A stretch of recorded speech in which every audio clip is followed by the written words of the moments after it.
Le Maroc va consacrer une enveloppe de 1,3 milliard de dirhams, soit environ 149 millions de dollars, au développement de son écosystème start-up, s'inscrivant dans la stratégie Maroc Digital 2030. L'objectif est ambitieux, créer 1000 startups d'ici 2026 et atteindre 3000 entreprises innovantes d'ici 2030. Le Kenya a officialisé la création d'un fonds national d'infrastructure de 5 000 milliards de shillings, soit environ 39 milliards de dollars.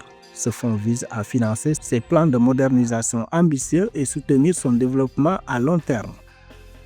Azuma Resources Ghana a sécurisé un accord stratégique de 37 millions de dollars pour l'équipement de son projet aurifère Black Volta. Grâce à cet accord, la société accélère considérablement son calendrier de production de l'or à grande échelle.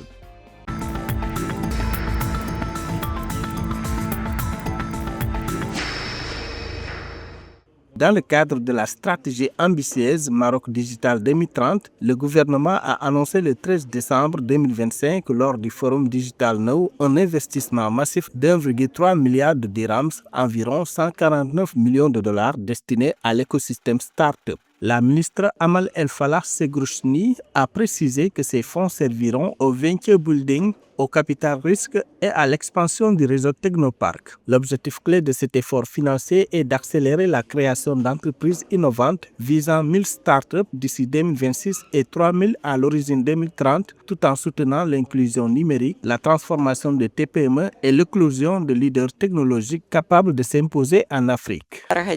L'Office national capital risque travaille actuellement à mobiliser de nouveaux mécanismes de financement visant à attirer davantage d'investissements privés vers les entreprises émergentes et à renforcer la dynamique de l'entrepreneuriat.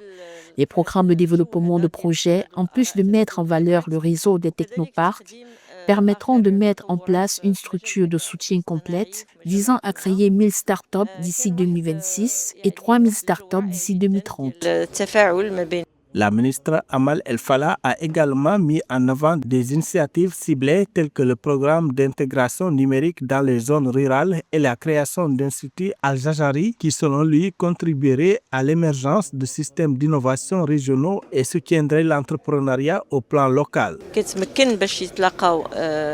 Le Maroc, par ses investissements, la modernisation de son cadre réglementaire et ses partenariats internationaux, affirme son ambition de devenir un acteur régional et continental majeur dans le domaine de l'innovation numérique, de l'intelligence artificielle responsable et des industries du futur.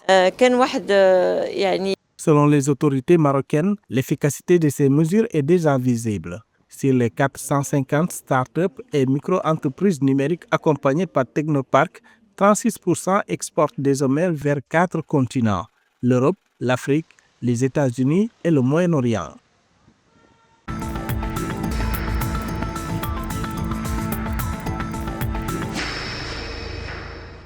Le Kenya a officialisé le 15 décembre 2025 la création d'un fonds national d'infrastructure de 5 000 milliards de shillings, soit environ 39 milliards de dollars. Ce fonds est un instrument stratégique destiné à mobiliser des capitaux privés et publics. L'objectif est de financer des plans de modernisation ambitieux et de soutenir le développement à long terme du Kenya. Les projets prioritaires comprennent l'édification de 50 méga-barrages et plus de 1200 barrages de taille inférieure pour étendre les surfaces agricoles irriguées.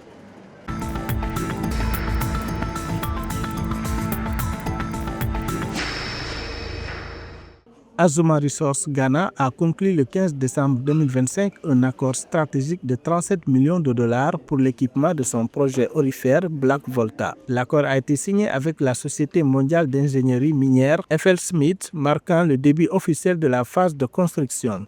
Il vise une production d'or à grande échelle avec un délai de 13 à 15 mois, ce qui représente une accélération par rapport à la durée initiale de 24 mois. Le démarrage de la mine et la première production d'or sont désormais prévus pour l'année 2027.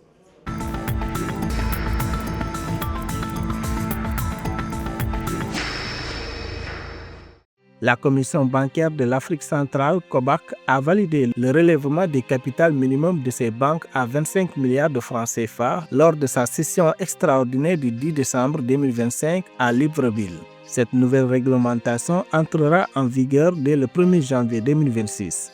Une période de transition sera cependant accordée jusqu'en 2029 pour faciliter la recapitalisation des établissements bancaires existants.